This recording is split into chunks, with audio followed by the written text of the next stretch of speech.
करो, कुछ इकट्ठा करो, ये गरीबों में बांट देगा बेचारा, इसका कफारा अदा हो जाएगा। साहबे किराम चर्चा करने लगे, कोई 2 खजूर लाया, कोई 4 खजूर लाया, कोई 10 खजूर लाया। साहबे किराम ने खजूर का एक टोकरा भर दिया, 15-20 किलो खजूर तैयार, एक पेटी खजूर की तैयार।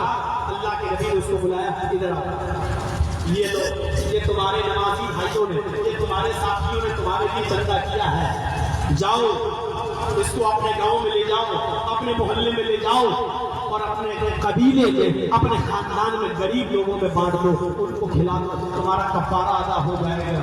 फिर हंसने लगे। अल्लाह के नबी ने कहा, आप क्यों हंस रहे हो? कहा कि क्या करूं खजूरों का? कहा अपने गांव में, अपने कबीले में, अपने खानदान के गरीब लोगों को खिला दो, उन्हें बांट दो। कहने लगा, अल्लाह के रसूल, मैं उस अल्लाह की कसम खा के कहता हूँ जिसके कब्जे में मेरी जान है, पूरे खानदान में, पूरे कबीले में, पूरे गांव में मुझसे ज्यादा गरीब कोई है नहीं। मेरे पूरे खानदान में मुझसे ज्यादा गरीब कोई नहीं है। जब उसने ये कहा तो अल्लाह के नबी के चेहरे पर मुस्कुराहट आ गई, आप हंस पड़े। आप एक अच्छा, उससे ज्यादा गरीब कोई नहीं का नहीं, तो जा तू ही खा ले और अपनी बीवी बच्चों को खिला दे, तेरा कफारा अदा हो जाएगा, तेरा गुनाह खत्म हो जाएगा। जा मेरे भाइयों, ये इस्लाम में सहूलत है, ये इस्लाम के अंदर कुशादगी है। जिसने जुल्म किया और जिसके लिए कफारा अदा करने के लिए गांव में चंदा हुआ, तो चंदे का मुस्तहिक यही निकला। इतना गरीब आदमी था, तो इस्लाम इस तरीके की सादगी पैदा करता है। तो जिन गरीब बच्चियों के पास कुछ नहीं है देने लेने के लिए, क्या उनका घर नहीं बसेगा? जिन नौजवानों के पास कुछ नहीं है खिलाने पिलाने के लिए, क्या वो बेचारे निकाह नहीं करेंगे? मेरे भाइयों, उनको निकाह करना चाहिए। अल्लाह ताला कहता कुरान में,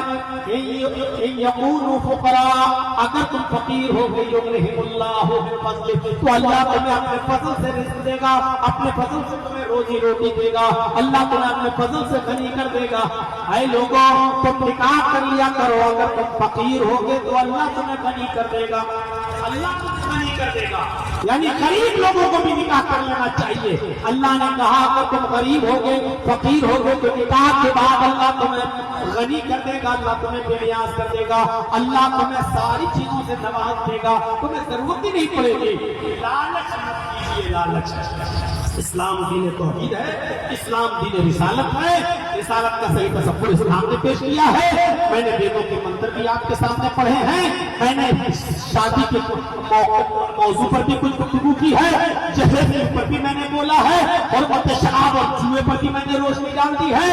इस मुख्तसर से खिताब में जो 1.5 घंटे से ऊपर मेरा हो चुका है और 2 घंटे से थोड़ा कम हुआ है, मेरे भाइयों, आपने बहुत सी कीमती बातें सुन ली हैं। मुझे उम्मीद है कि इंशाअल्लाह आप यहाँ से एक कलाम लेकर उठेंगे, बेहयाई खत्म करेंगे, बेपर्दगी खत्म करेंगे, बारात का सिलसिला खत्म करेंगे, निकाह में आसानियां पैदा करेंगे, गरीब लड़कियों की शादियां कराने के लिए कमेटी बनाएंगे और गरीब लड़कियों की शादियां करवाएंगे और माशरे में इस्लाही कदम उठाएंगे और अपने नौजवानों में इस्लाह पैदा करेंगे, नमाज और रोज़े की दावत और तबलीग भी करेंगे।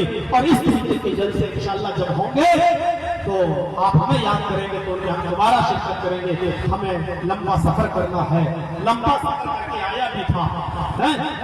कल मेरा प्रोग्राम मेरठ में था, हापुड़ में था, ये कियाला में, और वहां से रात में 2 बजे प्रोग्राम खत्म किया और उन लोगों ने मुझे फौरन एयरपोर्ट छोड़ा दिल्ली, और 4 बजे से मैं दिल्ली बैठा हूँ एयरपोर्ट पर। यकीन मानिए 9 बजे की फ्लाइट थी, लेकिन एयरपोर्ट में इसलिए पहले पहुंच गए, कई जलसे वाले सो गए तो हमें पहुंचा नहीं पाएंगे।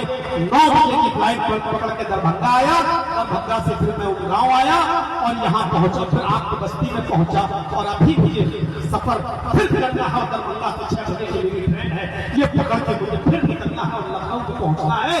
میرے بھائیوں میری گزارش ہے کہ میں نے جتنی دیر آپ کے سامنے خطاب کیا ہے آپ ایک عبرت حاصل کر کے جائیں گے یہاں سے اور انشاءاللہ اپنے سماج اور سوسائٹی میں اصلاح پیدا کریں گے اور اپنے بچوں کے اندر دینی اتساہ کے اندر جگائیں گے, اپنے بچوں میں دینی انقلاب پیدا کریں گے, اپنے اندر بھی آپ انقلاب لائیں گے. ہم اللہ سے دعا کرتے ہیں کہ بار اللہ ہماری شادیوں میں آسانی پیدا فرما دے, جوئے شراب بےپردگی اور زناکاری سے ہمارے معاشرے کو پاک و صاف کر دے. الہ العالمین شادیوں میں آسانیاں پیدا فرما دے. جو لڑکے بیٹھے ہوئے ہیں جن کی شادی نہیں ہوئی اللہ ان کو دیندار لڑکیاں عطا فرما دے, اور جو بیٹیاں بیٹھی ہوئی اللہ جن کے نکاح نہیں ہوئے ان کو دیندار رشتے عطا فرما دے. بار اللہ جب تک تو ہمیں زندہ رکھ, اسلام پہ زندہ رکھنا, اور جب ہمارا خاتمہ ہو تو ایمان پر ہمارا خاتمہ فرمانا. وما علینا الا البلاغ المبین وآخر دعوانا ان الحمد للہ رب العالمین. السلام علیکم ورحمۃ اللہ وبرکاتہ. بیٹھیے جب تک چلے تب تک چلائیے اور بیٹھیے آپ لوگ اس جلسے کو کامیاب کیجیے. السلام علیکم.